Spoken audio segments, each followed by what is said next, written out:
Ladies and gentlemen, good morning. I'm doing well. I hope you are doing fine wherever you are. My name is Joseph Bonga, and today I want us to have a very candid discussion about bei ya mafuta. I've seen some videos of our leaders. One is the CS Trade, Investment and Industry, Moses Kuria, and another video of MP for Molo, Bwana Kimani, blaming the high prices of fuel in Kenya on international issues. They are talking about crude oil prices have increased, and I tend to disagree with them. Yes, it is true, the prices of crude oil have gone up. But as a government, we expect them to do something to ensure the prices does not press common people, citizens of Kenya. So what have they done as a government? And is it true the high prices of fuel are influenced by the increase of crude oil in international markets? In a short while, we are going to discuss that. But before then, can you take a look at this video? Unajua sisi serikali ya Kenya Kwanza tutakuwa katika shida jioni, kwa sababu news zote zitaangazia mambo ya bei ya mafuta. Leo tutakarangwa proper. Lakini mimi leo nataka nikuwe kama yule mtu wa kusema ukweli na ukweli uume, lakini tuendelee. Mambo ya bei ya mafuta is a global problem. Kuna ile market tunaita ya crude oil, mahali ambapo hiyo mafuta inatoka. So the prices of fuel have gone up across the world, not just in Kenya, across the world. But why is the heat not being felt in other countries? It is because those other countries have invested in two things. One, alternative source of energies, ile ambayo tunaita vitu kama mobility, zile gari na nini za kutumia stima. But most importantly, wame enhance production, ya kwamba wale ambao ile tunaita per capita income, yani yale mapato ambao kila mtu anapata katika hizo nchi, kila mtu akona pesa kwa ufupi. As a result, hata kama bei ya mafuta ingefika pesa ngapi, they're not feeling the heat. The short term solution ni kukopa pesa, tukuje tuweke ndio tupunguze bei ya mafuta. If we do that, we'll spend 15 billion shillings every 2 weeks. That is 30 billion shillings a month. It is not sustainable, kwa sababu hatuwezi, unless hata kwa kukopa hakuna, na nyinyi mlisema taxes mtaki tuongeze zingine. So we just have to get to the reality, tuweke hizo prices stabilize. Na watu siku hizi wanaongea mambo ya kuteremsha bei ya gharama ya maisha. Bei ya gharama ya maisha hawezi kuteremshwa kwa maandamano. Sasa naona wengine wanashida kwa Twitter siku kutoka asubuhi mpaka jioni, gharama ya maisha. Sio, ni upumbavu. Kushinda kwa Twitter kutoka jioni mpaka asubuhi kutoka mpaka jioni, itakusaidia namna gani? Jamani, wale vijana tusiingie kwa hiyo right. Kenya haitaendelea kwa kuweka sufuria kwa kichwa. Sasa ukishinda kutoka asubuhi mpaka jioni, bei ya mafuta imeongezeka, si uchipe kisima yako. Dunia mzima tunajua bei ya crude oil imeenda juu. Na kama wale watu wa Makerere wako na kisima, mimi niko tayari kuchipa kesho. Nionyeshe ngoma yako, niambie wewe chipa mafuta hapa ndio bei iteremke. Na watu ni waajabu. Ile mambo tunaweza kufanya hawafanyi. Ile kujisajili wapewe fertilizer hawafanyi. Na hiyo tunaweza.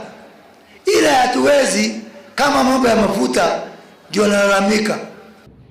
You have just listen to those videos. There are two videos, one for Moses Kuria, another one for Kimani Kuria, MP for Molo constituency. But now, is it true the increase of crude oil prices in international market is the reason why we are buying petrol at 211 shillings in Kenya?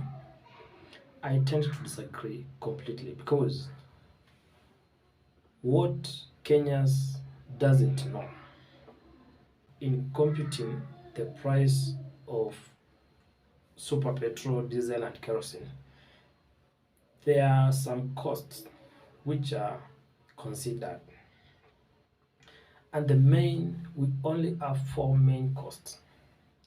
We only have the cost, what you call the crude oil cost. We also have another cost called the refined cost. We also have another cost called distribution and storage cost. And we have the last cost, which is called taxes, the amount of tax imposed on those products.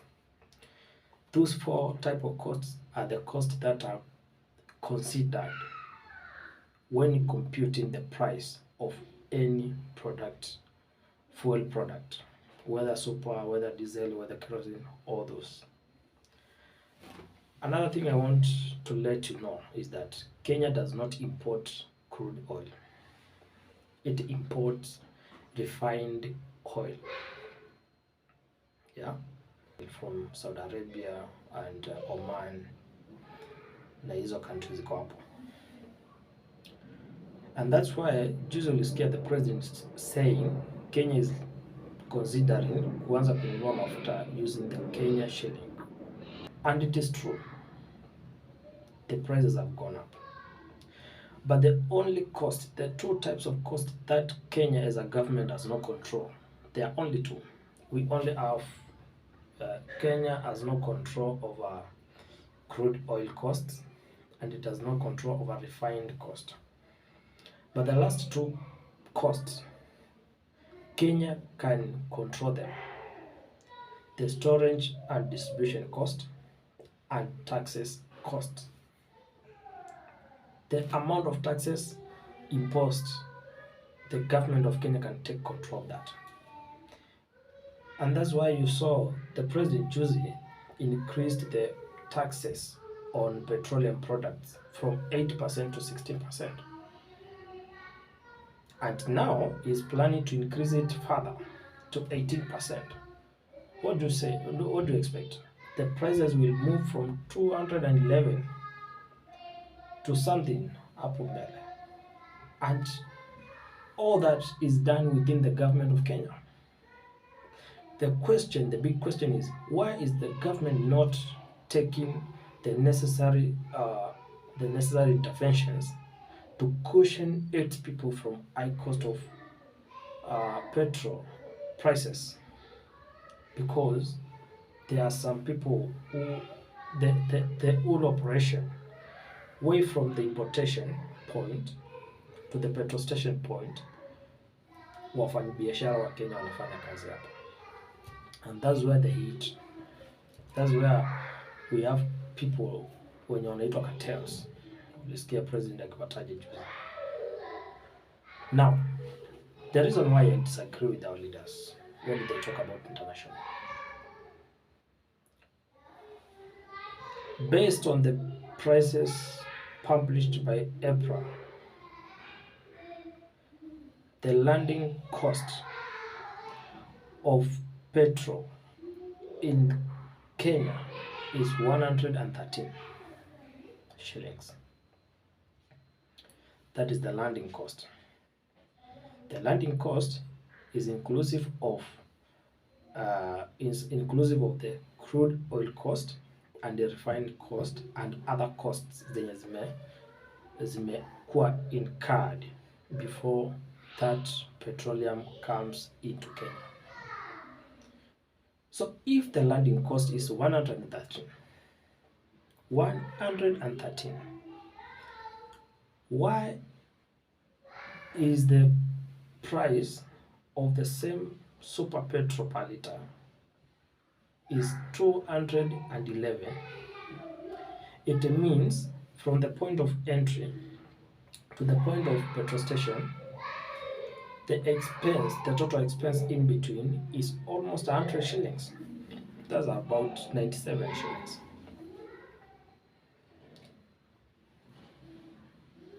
That is where we have distribution cost, we have storage cost, we have taxes, we have all marketing cost, we have gross margin,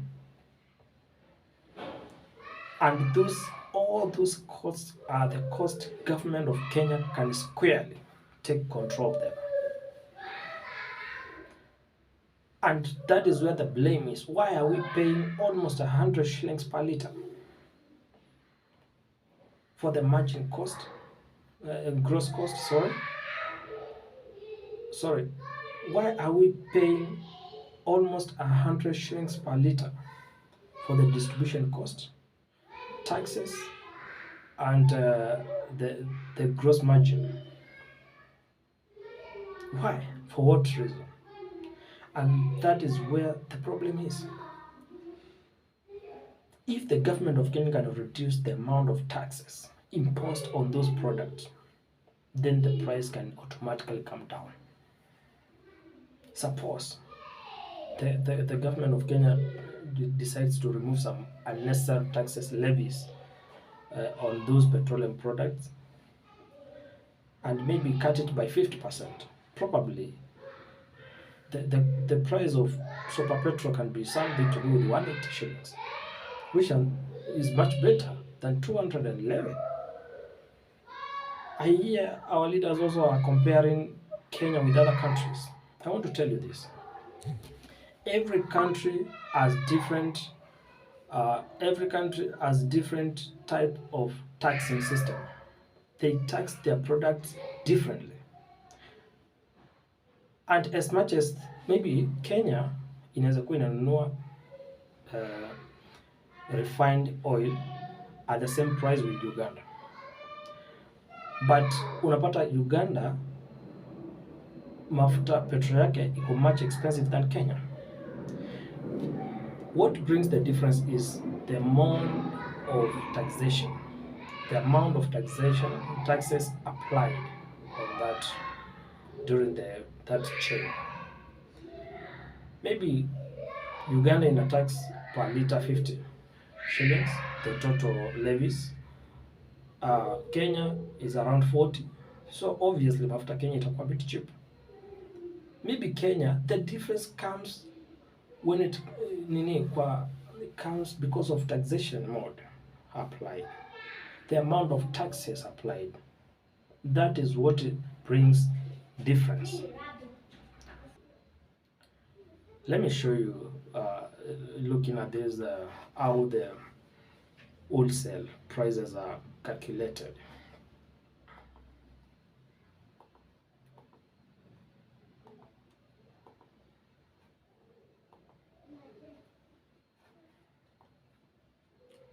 Now, when you look at this formula used by EPRA to calculate the wholesale price, we can see the wholesale price. You get wholesale price by calculating the weighted average cost. We calculate the wholesale price by computing weighted cost, average cost, I mean, yenye iko inclusive of allowed losses in the depot, allowed losses in the pipeline. Then you get our weighted average cost. Then you add transportation cost from Mombasa to the nearest wholesale depot. Let's say kuna hiyo transport from Mombasa maybe to Machakos, to Nakuru, they differ. That's why unapata mafuta Mombasa inaweza kuwa Machakos iko different price na Nakuru, Eldoret, hivyo. Then we add what you call allowed oil marketing company's gross wholesale margin. Basically that it's called a gross margin for those wholesalers, the amount of price they are going to get.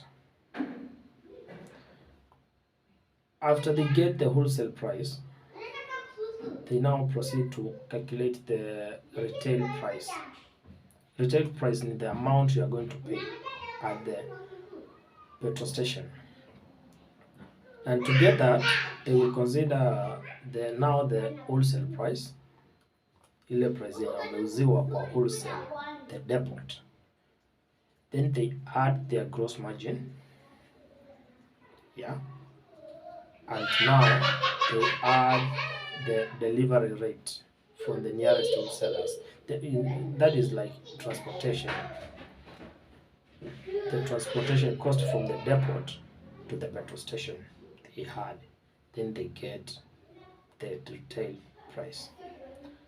Now, what I'm asking our leaders and the government, led by President William Samoei Ruto, you can take control of all the costs incurred on petroleum products from the point of entry to the petrol station. You can influence that cost, and you should not stop lying to Kenyans about international markets. Oh, I don't know what has happened, where, and what time.